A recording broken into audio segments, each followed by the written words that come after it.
इस वीडियो में हम डेफिनेट आर्टिकल देखने जा रहे हैं। डेफिनेट आर्टिकल्स कब यूज होते हैं? नाउन से पहले, बिफोर द नाउन, जो कि एक ही हो, जैसे कि the earth is round.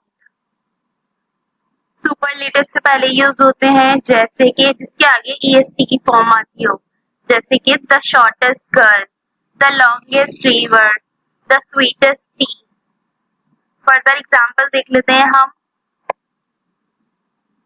Musical instrument से पहले यूज होते हैं, before musical instrument she play the piano. The piano आ गया, म्यूजिकल इंस्ट्रूमेंट लेना पियानो।